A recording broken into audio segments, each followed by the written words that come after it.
আন্তর্জাতিক সংবাদ সংস্থা রয়টার্স একটি দুর্ধর্ষ প্রতিবেদন পেশ করেছে।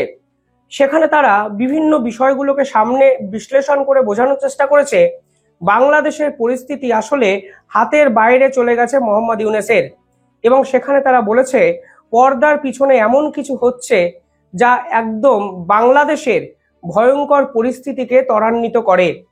7 থেকে 8টা পয়েন্ট তারা উপস্থাপিত করেছে এবং সেই প্রতিবেদন আপনারা গেলেও পড়ে নিতে পারেন গুগলে। আমি একটু সহজভাবে আপনাদের বোঝানোর চেষ্টা করছি রয়টার্সের এই তথ্যভিত্তিক বিশ্লেষণে এমন কি কি জিনিস হাইলাইট করেছে যার জন্য আন্তর্জাতিক সংবাদ সংস্থারাও এবার মনে করছেন আসলে বাংলাদেশ এই যে সরকার তা পড়ে যাওয়া কার্যত সময়ের অপেক্ষা। সরকার যদি নাও পড়ে বাংলাদেশের অবস্থা এমন একটা জায়গায় যেতে শুরু করেছে যা কিন্তু নিয়ন্ত্রণ করা মোহাম্মদ ইউনূসের পক্ষে আর সম্ভব নয়। সেখানে কি কি বলা হয়েছে? সেখানে প্রথমে বলা হয়েছে বাংলাদেশের এই যে বর্তমান সময় তা ক্রান্তিকাল অতিক্রম করছে, অর্থাৎ অত্যন্ত ভয়ঙ্কর এবং ভয়াবহ একটা পরিস্থিতি যা বাংলাদেশে এই মুহূর্তে আছে। সাধারণ মানুষের কাছে হয়তো কিছু কথা পৌঁছাচ্ছে না, তারা আপাত দৃষ্টিতে কিছু নিউজ মিডিয়ায় দেখে যেরকম ভাবছেন আসলে ভিতরে ভিতরে খেলাটা কিন্তু অত্যন্ত খারাপ জায়গায় চলে গেছে এবং সমাজের একটা অংশের পচন শুরু হয়েছিল 8 মাস আগে। সেই পচতে পচতে পচতে পচতে যে কাঠামো, মূল ভিত্তি, মেরুদণ্ড, সেটাই কিন্তু ভাঙার জায়গায় কিন্তু চলে গেছে। এখানে দ্বিতীয় পয়েন্টে বলা হয়েছে বাংলাদেশের ভবিষ্যৎ এখন প্রশ্নবিদ্ধ। এখানে মেনলি অর্থনৈতিক পরিকাঠামো, রাজনৈতিক পরিকাঠামো এবং সংস্কার, এই 3টে বিষয়কে এরা হাইলাইট করেছেন। বলেছেন যে অবস্থায় বাংলাদেশ বর্তমানে আছে সেই অবস্থায় যদি আগামী 3 মাস থাকে তাহলে বাংলাদেশের ভবিষ্যৎ আন্তর্জাতিক স্তরে এক বড় প্রশ্নচিহ্নের মুখে পড়বে। উদাহরণস্বরূপ বলা যায় সিরিয়ার বর্তমান পরিস্থিতিটা আপনারা দেখুন। সিরিয়াতে গণ অভ্যুত্থান হয়েছিল, সিরিয়ার শাসক পালিয়ে গিয়ে রাশিয়াতে আছেন, কিন্তু বর্তমানে সিরিয়ার যে অবস্থা তা আসলে অত্যন্ত শোচনীয় এবং খারাপ একটা জায়গায় কিন্তু তারা চলে গেছেন এবং অনেকে নরকের সঙ্গে এই সিরিয়াটাকে তুলনা করছেন। সিরিয়ার শিয়া এবং সুন্নি মুসলমান সম্প্রদায়ের মানুষের মধ্যে যে লড়াই চলছে, যে যুদ্ধ চলছে, তাতে যে ছবি আমাদের সামনে উঠে আসছে সেখানে আসলে সিরিয়ারই অবক্ষয়ের অন্যতম কারণ হিসাবে সেগুলো কিন্তু রিফ্লেক্ট হচ্ছে। সেই অবস্থা বাংলাদেশের হবে না তো? প্রশ্ন কিন্তু উঠেই যায়। 3 নম্বর যে বিষয়টা বলা হয়েছে যে নজিরবিহীনভাবে শেষ 8 মাসে রাজনৈতিক দলগুলোর মধ্যে মতভেদ তৈরি হয়েছে। শেষ 8 মাসে অন্তর্বর্তীকালীন সরকার দায়িত্ব নিয়ে কোনো রাজনৈতিক দলের সঙ্গে লিয়াজও মেনটেন করতে পারেননি। কখনো বিএনপি, কখনো জামাত কিংবা কখনো ছাত্র নেতা বা সমন্বয়ক উপদেষ্টাদের মধ্যে যে তালগোলের অভাব দেখা গেছে তাতে স্পষ্ট করে বাংলাদেশের রাজনৈতিক ভবিষ্যৎ বড়সড় প্রশ্নবিদ্ধ এবং প্রশ্নচিহ্নের মুখে দাঁড়িয়ে আছে। এখানে স্পষ্টত বলা হয়েছে রাজনৈতিক দলগুলো মাত্র 8 মাসেই নিজেদের মধ্যে যেরকম ঝুটঝামেলায় জড়িয়ে পড়লো তার দায় মোহাম্মদ ইউনূসকেই নিতে হবে এবং এটি সরকারেরই দায়, কারণ সরকার 3টে রাজনৈতিক দলের মধ্যে সমন্বয় সাধনটা 8 মাসের মধ্যেই নষ্ট করে ফেলেছে। রয়টার্সের প্রতিবেদনে বলা হয়েছে রাজনৈতিক দলগুলো কিসের ইঙ্গিত পাচ্ছেন, কেন মোহাম্মদ ইউনূসের উপর ভরসা হারিয়ে ফেললেন? যে মোহাম্মদ ইউনূসকে আসলে সমস্ত রাজনৈতিক দল একজোট হয়ে ক্ষমতায় বসিয়েছিলেন সেই মোহাম্মদ ইউনূসের থেকে মুখ কেন সরিয়ে নিলেন রাজনৈতিক দলগুলো, সেই প্রশ্ন কিন্তু তোলা হয়েছে। বলছে এটা আন্তর্জাতিক কোনো প্রশ্ন নয়, অর্থাৎ মোহাম্মদ ইউনূসকে নিয়ে ভারত কি বলছে, মোহাম্মদ ইউনূসকে নিয়ে আমেরিকা কি বলছে, মোহাম্মদ ইউনূসকে নিয়ে পাকিস্তান, চীন কি বলছে, এই প্রশ্নের থেকে আজকে সব থেকে বড় প্রশ্ন বাংলাদেশে যেটা উঠছে তা হলো রাজনৈতিক সমস্ত দলগুলো মোহাম্মদ ইউনূসের মতো নোবেলজয়ী একজন মানুষের প্রতি আস্থা বা বিশ্বাসটা হারিয়ে ফেললেন কেন? সরকার কি ইন্টারনাল কোনো কোয়ারি করছেন? সরকারের কি আত্মসমালোচনা করার প্রবণতা আছে? না হলে আসলে স্বৈরাচারের দিকে বাংলাদেশ যাচ্ছে? সেখানে স্পষ্টত রয়টার্সের এই প্রতিবেদন কিন্তু ব্যাখ্যা করলো। 4 নম্বর পয়েন্ট যেখানে বলা হয়েছে এই মুহূর্তে বাংলাদেশে কোনো নেতা নেই, অর্থাৎ সুযোগ্য রাজনৈতিক নেতার অভাবে বাংলাদেশ দিশেহারা। রয়টার্স স্পষ্টত বলেছে এই মুহূর্তে বাংলাদেশে সবাই নেতা বা এমন কিছু নেতার উদ্ভব হয়েছে যা আসলে দেশের পক্ষে ক্ষতিকর, এবং তারা বলেছেন যদি প্রপার কোনো নেতার গাইডেন্স এই মুহূর্তে বাংলাদেশকে চালনা না করে তাহলে বাংলাদেশ কিন্তু সম্পূর্ণভাবে ধূলিসাৎ হয়ে যাবে এবং বড় সড় প্রশ্ন চিহ্নের মুখে আন্তর্জাতিক স্তরে পড়বে।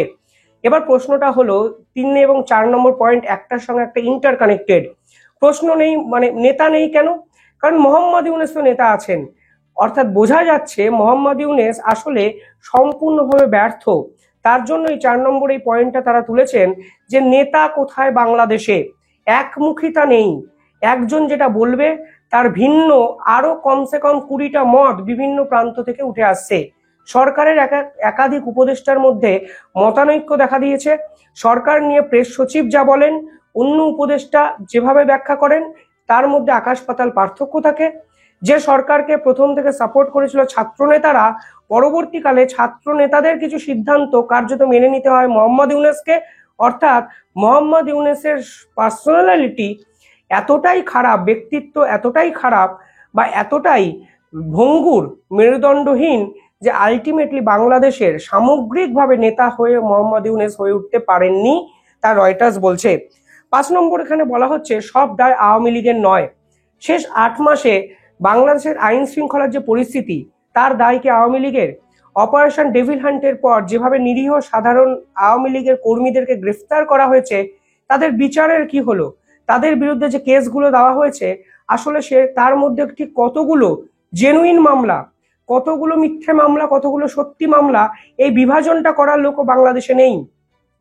অভিনেত্রী নুসরাত এবং একাধিক অভিনেতা অভিনেত্রীদের শুধু জড়িয়ে দেখা হয়েছে, মামলায় জড়িয়ে দেওয়া হয়েছে কারণ এরা নাকি আওয়ামী লীগের ঘনিষ্ঠ ছিল। এরকম একাধিক কারণ কিন্তু এখানে বলা হয়েছে। পাশাপাশি আরো একটা গুরুত্বপূর্ণ প্রশ্ন তোলা হয়েছে যে মোহাম্মদ ইউনূস কেন বলছেন এই মুহূর্তে বাংলাদেশ যুদ্ধের মুখোমুখি দাঁড়িয়ে। ভারত ও পাকিস্তান যখন নিজেদের মধ্যে প্রাথমিক যুদ্ধের ব্যাপারে জড়িয়ে পড়েছিল, তখন এই মোহাম্মদ ইউনূস যখন বাংলাদেশের একটি নৌবাহিনীর প্রোগ্রামে গেছিলেন, তখনও তিনি বলেছিলেন বাংলাদেশ যে কোনো মুহূর্তে যুদ্ধের মুখোমুখি হতে পারে। আজকের দিনে দাঁড়িয়ে সর্বদলীয় বৈঠকের পর মোহাম্মদ ইউনূস বলেছেন ভারত নাকি বাংলাদেশকে কখনো হামলা করতে পারে, ভারতের আধিপত্যবাদের জন্যই বাংলাদেশ নাকি যুদ্ধের সামনে দাঁড়িয়ে আছে। এখানে সরাসরি প্রশ্ন তোলা হয়েছে ঠিক কিসের জন্য বারংবার যুদ্ধের কথাটা বলে সাধারণ মানুষকে বিপথে চালনা করার চেষ্টা করা হচ্ছে। কোথাও না কোথাও যুদ্ধ জিগির তুলে আবেগটাকে কাজে লাগাতে চাইছে অন্তর্বর্তীকালীন সরকার, এবং যুদ্ধ জিগির তুলে নির্বাচনটাকে পিছোতে চাইছে, এবং আসলে তারা আবেগের দ্বারা ক্ষমতায় বসে থাকতে চাইছে এবং ভারত বিরোধী একটা মুখ হিসাবে নিজেকে এস্টাবলিশ করার চেষ্টা করছেন মোহাম্মদ ইউনূস। এই কথায় কথায় যুদ্ধ জিগির কেন তোলা, সব দায় আওয়ামী লীগের দিকে কেন ঠেলে দেওয়া, এমনকি সর্বদলীয় বৈঠকের পর ভারতের দিকে কেন আঙুল তোলা হলো, তা অত্যন্ত গুরুত্বপূর্ণ এই আলোচনায় কিন্তু উঠে এসছে। পরবর্তী যে প্রশ্ন হয়েছে তা হলো জাতীয় নির্বাচনগুলোর, মানে জাতীয় যে নির্বাচন হবে সেই নির্বাচন নিয়ে বিরোধী দলের সঙ্গে মোহাম্মদ ইউনূসের এক সংঘাতের চিত্র উঠে এসছে। বিএনপি বলেছে ডিসেম্বরের মধ্যেই নির্বাচন করতে হবে, সেনাপ্রধান বলেছে ডিসেম্বরের মধ্যে নির্বাচন করতে হবে। মোহাম্মদ ইউনূস চাপে পড়ে পরের বছর জুনের মধ্যে নির্বাচন করব এই কথাটি তিনি ভাসিয়ে দিয়েছেন। প্রশ্নটা হলো অন্তর্বর্তীকালীন সরকার নির্বাচন কেন করতে চাইছেন না? এর সঙ্গে সহযোগী আরেকটা প্রশ্ন উঠে এসছে, তা হলো কোথাও না কোথাও এই সরকার বাংলাদেশের নতুন যে দল তৈরি হয়েছে বাংলাদেশ নাগরিক পার্টি, যার মাথায় নাহিদ ইসলাম, হাসনাতের মতো চরিত্ররা আছেন যারা বাংলাদেশের সকল ছাত্র নেতা, তাদেরকে সংগঠিত করার চেষ্টা করা হচ্ছে কি? মানে যত নির্বাচন পেছানো যাবে তারা জেলা ভিত্তিক, বুথ ভিত্তিক, গ্রাম ভিত্তিক এবং শহর ভিত্তিক সংগঠন তৈরি করতে পারবে, এই আশা কি সরকারের কেউ না কেউ করার চেষ্টা করছেন? তারা কি মোহাম্মদ ইউনূসকে ভুল বোঝাচ্ছেন, নাকি মোহাম্মদ ইউনূস চাইছেন যদি বাংলাদেশের এই ছাত্র দলকে অর্গানাইজড করে নির্বাচনে নামানো যায় এবং যদি তারা ক্ষমতায় আসেন তাহলে মোহাম্মদ ইউনূস ফের কোনো না কোনো পদে অভিষিক্ত হবেন? এই প্রশ্ন কিন্তু সরকারের আভ্যন্তরীণ লোকেরাই তুলে দিয়েছেন, যা রয়টার্সের প্রশ্নে কিন্তু দেখা গেছে। পাশাপাশি এর পরের পয়েন্ট যেটা অত্যন্ত ইম্পর্টেন্ট, তা হলো সেনা প্রধানের সাথে মোহাম্মদ ইউনূসের সংঘাত। সেখানে বলা হয়েছে সেনা প্রধানের সাথে যে অফিসিয়ালি সরকারিভাবে সরকারের সংঘাত হচ্ছে, মানে লুকোনো চুপানো আর কিছু নেই, তা কিন্তু একটা দেশকে বিপজ্জনক একটা প্রবণতার দিকে ঠেলে দেয়। সেখানে বলা হয়েছে যে সেনা প্রধানের দায়িত্বে সরকার গঠিত হয়েছে, সেই সরকারের সাথে সেনাবাহিনীর কেন নিজেদের মধ্যে দ্বৈরথ দেখা গেল? তাহলে মোহাম্মদ ইউনূস জাতীয় দলের বিভিন্ন বিরোধী দলগুলোর সাথে সম্পর্ক রাখতে পারলেন না, মোহাম্মদ ইউনূস দেশের কোনো কিছুই সংস্কার করতে পারলেন না, মোহাম্মদ ইউনূস দেশের সেনাবাহিনীর সঙ্গেও লিয়াজও মেনটেন করে চললেন না। আসলে মোহাম্মদ ইউনূস যে কত বড় অপদার্থ নেতা তা কিন্তু রয়টার্সের এই প্রতিবেদনে সম্পূর্ণভাবে উঠে এসছে। পরবর্তীকালে একটা পয়েন্ট এরা লিখেছেন, অত্যন্ত গুরুত্ব সহকারে আপনাদের শুনতে হবে বিষয়টা। আইন শৃঙ্খলা বলছে বাংলাদেশের সরকার চাপের মুখে বিভিন্ন সিদ্ধান্ত নিয়েছে, যা একটা স্বাধীন রাষ্ট্রের অত্যন্ত খারাপ জিনিস। এমনকি তারা বলেছেন এই যে কথায় কথায় আন্দোলন হয় তা সাধারণ মানুষ নাকি পছন্দ করছেন না, সাধারণ মানুষের কাছে এটা ভোগান্তিকর একটা পরিস্থিতি সৃষ্টি করছে।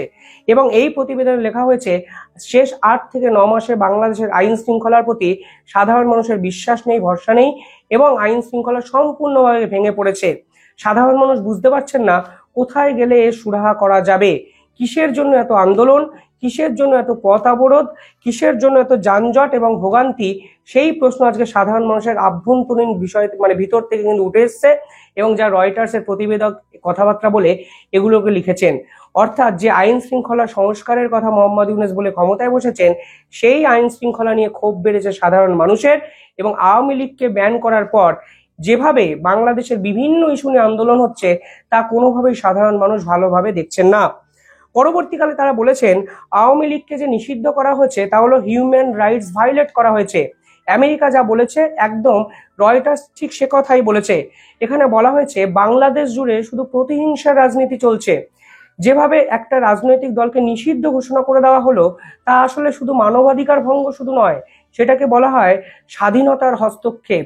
এটা একটা গণতান্ত্রিক রাষ্ট্র কাঠামোয় কাম্য নয় এবং এই পদক্ষেপ মোহাম্মদ ইউনূসের ঐতিহাসিক ভুল, যা কোনো না কোনো দিন দেশের সাধারণ মানুষও রিয়েলাইজ করবে বলে রয়টার্সের এই প্রতিবেদক মনে করছেন।